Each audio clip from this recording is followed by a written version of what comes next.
जिन युवा साथियों को नियुक्ति पत्र मिल रहे हैं, उनके लिए भी यह एक यादगार दिन है। लेकिन साथ साथ देश के लिए भी ये बहुत ऐतिहासिक दिवस है। 1947 में आज के ही दिन यानी 22 जुलाई को तिरंगे को संविधान सभा द्वारा वर्तमान स्वरूप में स्वीकार किया गया था। इस महत्वपूर्ण दिन आप सभी को सरकारी सेवा के लिए ज्वाइनिंग लेटर मिलना ये अपने आप में बहुत बड़ी प्रेरणा है। सरकारी सेवा में रहते हुए आपको हमेशा तिरंगे की आन बान शान बढ़ाने के लिए काम करना है, देश का नाम रोशन करके दिखाना है। आजादी के अमृत महोत्सव में जब देश विकसित होने के लक्ष्य पर काम कर रहा है, आपका सरकारी नौकरी में आना ये बहुत बड़ा अवसर है। ये आपके परिश्रम का परिणाम है। मैं नियुक्ति पत्र पाने वाले सभी युवाओं को और आपके परिवारजनों को भी बहुत बहुत बधाई देता हूं, बहुत बहुत शुभकामनाएं देता हूं। साथियों, आजादी के इस अमृत काल में सभी देशवासियों ने अगले 25 वर्ष में भारत को विकसित भारत बनाने का संकल्प लिया है। आप सभी के साथ ही भारत के लिए भी ये अगले 25 साल, जैसे आपके जीवन में अगले 25 साल महत्वपूर्ण हैं, वैसे ही भारत के लिए अगले 25 साल बहुत ही अहम है। आज दुनिया में भारत के प्रति जो विश्वास बना है, भारत के प्रति जो आकर्षण बना है, आज भारत की महत्ता बनी है, हम सबको मिलकर के इसका पूरा लाभ उठाना है। आपने देखा है कि भारत सिर्फ 9 वर्षों में दुनिया की 10वें नंबर की अर्थव्यवस्था से 5वें नंबर की अर्थव्यवस्था बन गया है। आज हर एक्सपर्ट ये कह रहा है, कुछ ही वर्षों में भारत दुनिया की टॉप 3 इकोनॉमी आ जाएगा। टॉप 3 इकोनॉमी में पहुंचना ये भारत की असामान्य सिद्धि बनने वाला है। यानी हर सेक्टर में रोजगार के अवसर भी बढ़ने वाले हैं और सामान्य नागरिक की आय भी बढ़ने वाली है।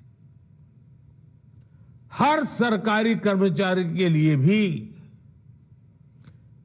इससे बड़ा कोई अवसर नहीं हो सकता है, इससे बड़ा कोई महत्वपूर्ण समय नहीं हो सकता है। आपके फैसले आपके निर्णय देश हित में देश के विकास को गति देने वाले होंगे ही, ये मेरा विश्वास है। लेकिन ये मौका, ये चुनौती, ये अवसर, सब कुछ आपके सामने है। आपको इस अमृत काल में देश सेवा का बहुत बड़ा, वाकई बड़ा अभूतपूर्व अवसर मिला है। देश के लोगों का जीवन आसान हो, उनके जीवन से मुश्किलें समाप्त हो, ये आपकी प्राथमिकता होनी चाहिए। आप जिस भी विभाग में नियुक्त हो, जिस भी शहर या गांव में हो, हमेशा इस बात का ध्यान रखिएगा कि आपके कार्यों से जन सामान्य की कठिनाइयां कम हो, मुसीबतें दूर हो, ईज ऑफ लिविंग बढ़े और साथ साथ 25 साल के अंदर अंदर देश को विकसित भारत बनाने के सपने के भी अनुकूल हो। कई बार आपका एक छोटा सा प्रयास किसी के लिए कई महीनों का इंतजार समाप्त कर सकता है, उसका कोई बिगड़ा काम बना सकता है। और आप मेरी एक बात जरूर याद रखिएगा, जनता जनार्दन ईश्वर का ही रूप होती है। जनता से मिलने वाला आशीर्वाद, गरीब से मिलने वाला आशीर्वाद भगवान के आशीर्वाद के बराबर ही होता है।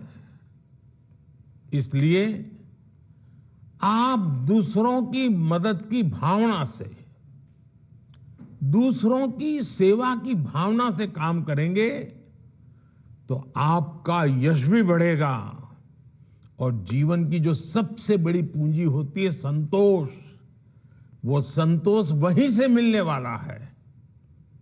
साथियों, आज के इस कार्यक्रम में बैंकिंग सेक्टर के काफी लोगों को नियुक्ति पत्र मिल रहे हैं।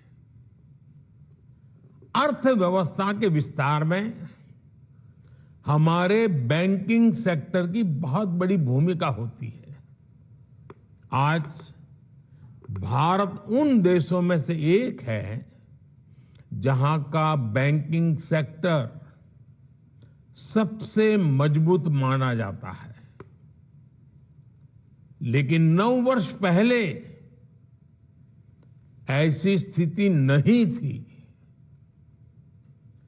जब सत्ता का स्वार्थ राष्ट्रहित पर हावी होता है,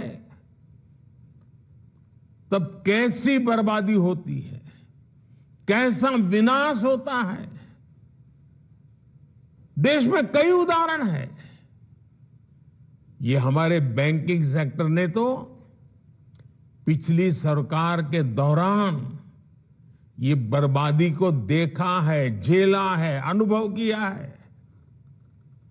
आप लोग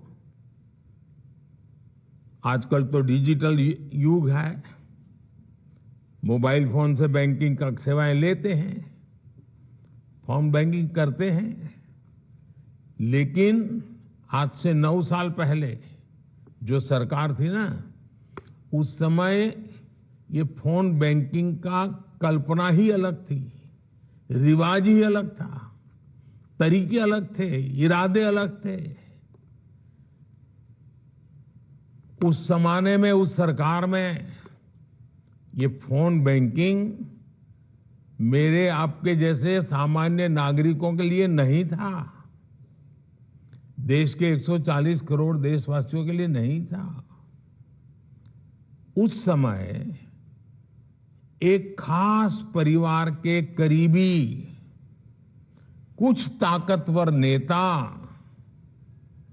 बैंकों को फोन करके अपने चहेतों को हजारों करोड़ रुपए का लोन दिलवाया करते थे। ये लोन कभी चुकाया नहीं जाता था और कागजी कार्रवाई होती थी। एक लोन को चुकाने के लिए फिर बैंक से फोन करके दूसरा लोन चुकाने के लिए फिर तीसरा लोन दिलवाना। ये फोन बैंकिंग घोटाला पहले की सरकार के, पिछली सरकार के सबसे बड़े घोटालों में एक था। पहले की सरकार के इस घोटाले की वजह से देश की बैंकिंग व्यवस्था की कमर टूट गई थी। 2014 में आप सबने हमें सरकार में आकर के देश की सेवा करने का मौका दिया।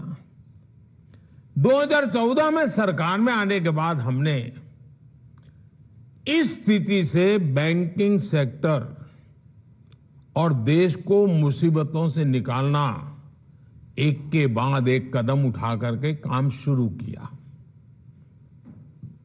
हमने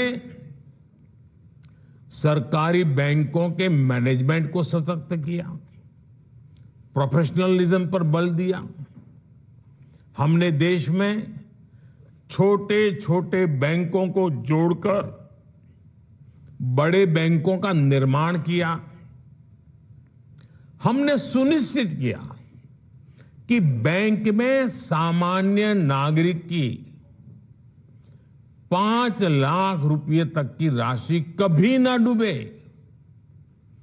क्योंकि बैंकों के प्रति सामान्य नागरिक का विश्वास पक्का करना बहुत जरूरी हो गया था।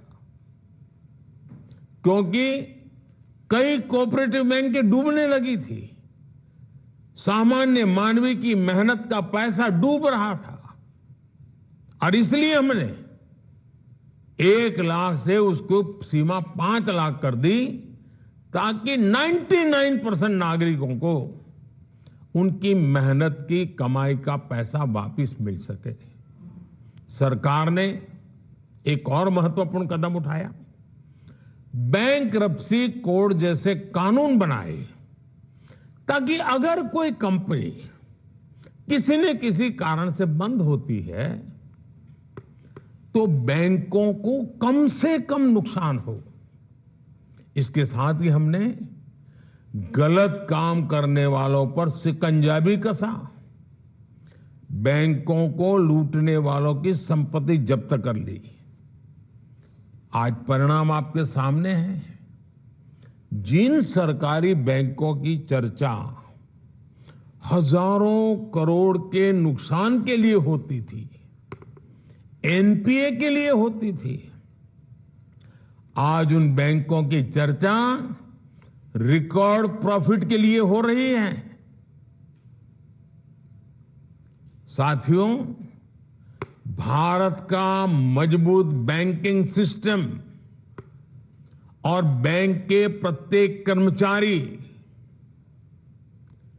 उनका काम पिछले 9 साल में सरकार के विजन के अनुकूल जो उन्होंने काम किया है वो हम सभी के लिए गर्व का विषय है।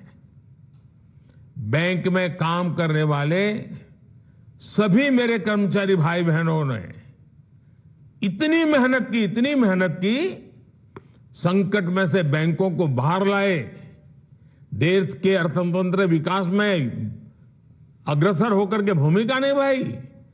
और इन बैंक कर्मचारियों ने, बैंक के लोगों ने कभी भी मुझे और मेरे विजन को न नकारा न निराश किया। मुझे याद है जब जनधन योजना शुरू हुई तो जो पुरानी सोच वाले लोग थे वो मुझे सवाल पूछते थे, गरीब के पास तो पैसे नहीं, वो बैंक खाता खोल के क्या करेगा, बैंकों पे बर्डन बढ़ जाएगा, बैंक का कर्मचारी कैसे काम करेगा। भांति भांति के निराशाएं फैलाई गई थी।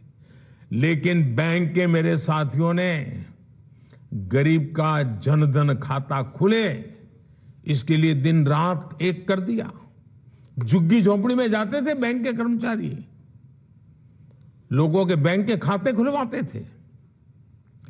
अगर आज देश में करीब 50 करोड़ जनधन बैंक खाते खुले हैं तो इसके पीछे बैंक में काम करने वाले हमारे कर्मियों का परिश्रम है, उनका सेवा भाव है।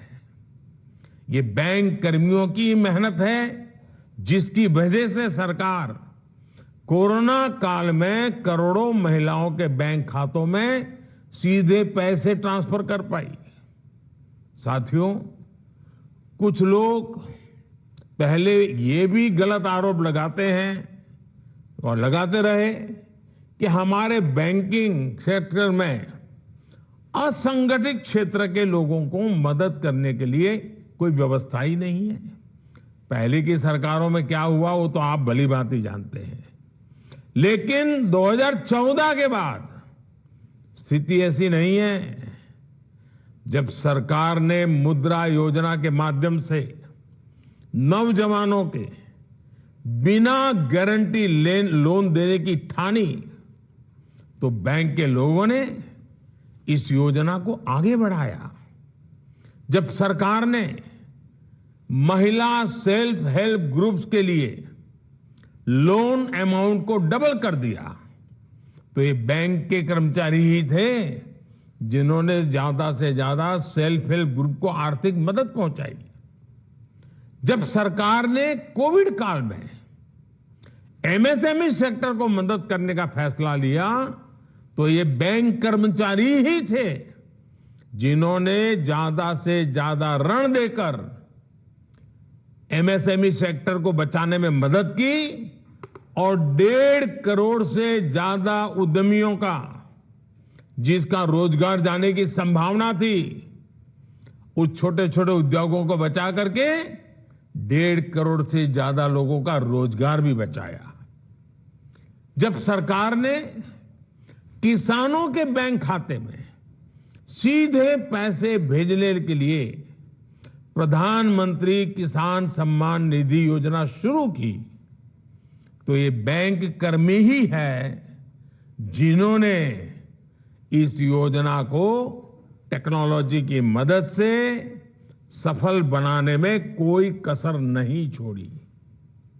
जब सरकार ने रेहड़ी पटरी और ठेले वालों के लिए, जो फुटपाथ पर बैठ करके अपने माल बेचते हैं, छोटी सी लॉरी लेकर के माल बेचते हैं, उनके लिए एक स्वनिधि योजना शुरू की तो ये हमारे बैंक कर्मी ही हैं जो अपने गरीब भाई बहनों के लिए इतनी मेहनत कर। और कुछ बैंक ब्रांच ने तो ऐसे लोगों को ढूंढ ढूंढ करके, बुला बुला करके, उनका हाथ पकड़ करके इन रेहड़ी पटरी वालों को लोन देने के लिए काम किया है।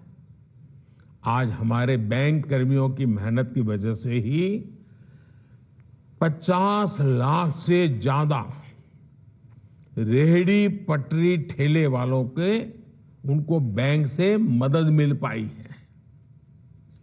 मैं हर बैंक कर्मचारी की सराहना करता हूं, उनका अभिनंदन करता हूं। और आप लोग भी अब जब बैंकिंग सेक्टर में जुड़ रहे हैं तो एक नई ऊर्जा जुड़ेगी, नया विश्वास जुड़ेगा, समाज के लिए कुछ करने की एक नई भावना पैदा होगी। पुराने लोग जो परिश्रम कर रहे हैं उसमें आपका परिश्रम जुड़ जाएगा। और मुझे पक्का विश्वास है कि हम बैंकिंग सेक्टर के माध्यम से गरीब से गरीब तबके को मजबूत बनाना चाहते हैं। उसमें आप लोग आज ये नियुक्ति पत्र के साथ ही संकल्प पत्र लेकर के जाएंगे। साथियों,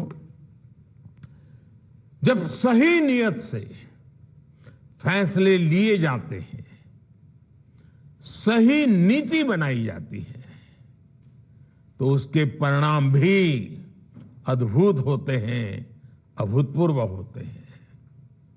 इसका एक प्रमाण अभी कुछ ही दिन पहले देश ने देखा है। नीति आयोग की रिपोर्ट में आया है कि सिर्फ 5 साल के भीतर ही भारत में 13.5 करोड़ भारतीय गरीबी रेखा से ऊपर आ गए हैं। भारत की इस सफलता में सरकारी कर्मचारियों की भी मेहनत रही है। गरीबों को पक्का घर देने की योजना हो, गरीबों के लिए शौचालय बनाने की योजना हो, गरीबों के घर में बिजली कनेक्शन देने की योजना हो, ऐसी अनेकों योजनाओं को हमारे सरकारी कर्मचारी ही गांव-गांव, घर-घर, जन सामान्य तक लेकर गए। जब ये योजनाएं गरीब तक पहुंची तो गरीबों का मनोबल भी बहुत बढ़ा, विश्वास पैदा हुआ। ये सफलता इस बात की प्रतीक है कि हम मिलकर भारत से गरीबी दूर करने के प्रयास बढ़ाएं तो भारत से गरीबी पूरी तरह से दूर हो सकती है। और इसमें निश्चित तौर पर देश के हर सरकारी कर्मचारी की बहुत बड़ी भूमिका है। गरीब कल्याण की जो भी योजनाएं हैं, आपको खुद भी उनके प्रति जागृत रहना है और जनता को भी उससे जोड़ना है।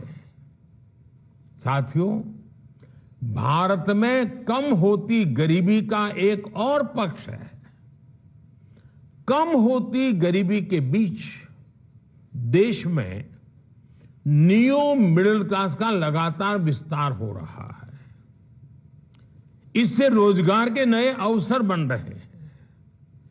भारत में बढ़ते नियो मिडिल क्लास की अपनी डिमांड्स हैं, अपनी आकांक्षाएं हैं।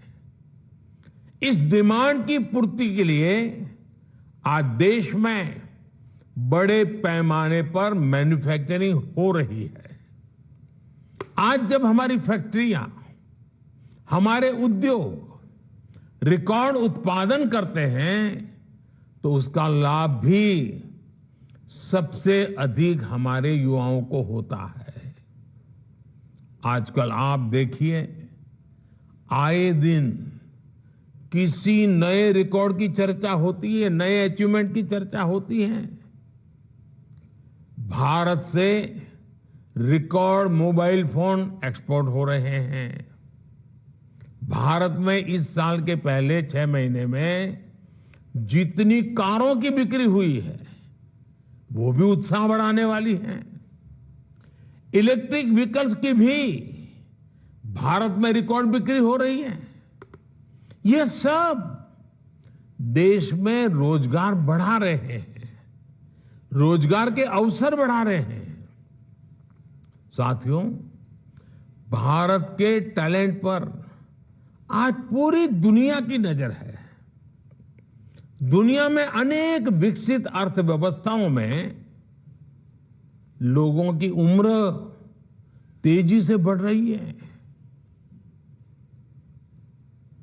सीनियर सिटीजन से दुनिया के कई देश विपुल संख्या से भरे हुए हैं। युवा पीढ़ी उनके यहां कम होती जा रही है। काम करने वाली आबादी घट रही है। इसलिए ये समय भारत के युवाओं के लिए बहुत मेहनत करने का है। अपनी स्किल, अपनी क्षमताओं को बढ़ाने का है। हमने ये देखा है कि भारत के आईटी टैलेंट की, डॉक्टरों की, नर्सों की और हमारे गल्फ कंट्रीज में तो कंस्ट्रक्शन की दुनिया में काम करने वाले हमारे साथियों की कितनी डिमांड रही है। भारतीय टैलेंट की इज्जत हर देश में, हर सेक्टर में लगातार बढ़ रही है। इसलिए पिछले 9 वर्षों में सरकार का बहुत बड़ा फोकस स्किल डेवलपमेंट पर रहा है। पीएम कौशल विकास योजना के तहत लगभग 1.5 करोड़ युवाओं को ट्रेनिंग दी जा चुकी है। सरकार 30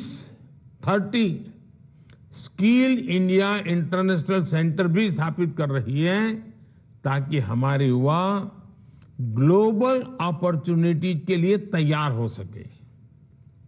आज देश भर में नए मेडिकल कॉलेज, नई आईटीआईज, नई आईआईटी, टेक्निकल इंस्टीट्यूट्स बनाने का भी अभियान जोरों पर चल रहा है। 2014 तक हमारे देश में करीब 380 मेडिकल कॉलेज ही थे। पिछले 9 वर्षों में ये संख्या 700 से अधिक हो चुकी है। इसी प्रकार नर्सिंग कॉलेजों में भी बहुत बड़ी बढ़ोतरी हुई है। ग्लोबल डिमांड को पूरा करने वाली स्किल्स भारत के युवाओं के लिए लाखों नए अवसर बनाने जा रही है। साथियों, आप सभी एक बहुत ही पॉजिटिव माहौल में सरकारी सेवा में आ रहे हैं। अब आप पर भी देश की इस पॉजिटिव सोच को आगे बढ़ाने की जिम्मेदारी है। आप सभी को अपनी आकांक्षाओं को भी विस्तार देने का प्रयास करना चाहिए। नई जिम्मेदारियों से जुड़ने के बाद भी आप सीखने और सेल्फ डेवलपमेंट की प्रक्रिया को जारी रखें। आपकी मदद के लिए सरकार ने online learning platform iGOT Karmayogi तैयार किया है। मेरा आप सबसे आग्रह है कि इस सुविधा का ज्यादा से ज्यादा लाभ उठाने का प्रयास करें। एक बार फिर मैं आपको, आपके परिवार के लोगों को इस नई जिम्मेवारी के लिए बहुत बहुत बधाई देता हूं और इस नई जिम्मेवारी एक आरंभ बिंदु है। आप भी जिंदगी की अनेक नई ऊंचाइयों को प्राप्त करें। आपके माध्यम से जहां भी आपको सेवा करने का मौका मिले, देश का हर नागरिक अपने सपनों को पूरा करने के लिए आपके कारण बहुत नई ताकत को प्राप्त करें। आप अपने हर सपनों को पूरा करें, संकल्प को पूरा करें, इस जिम्मेवारी को बखूबी निभाएं। इसके लिए मेरी तरफ से आपको बहुत बहुत शुभकामनाएं हैं। बहुत बहुत धन्यवाद।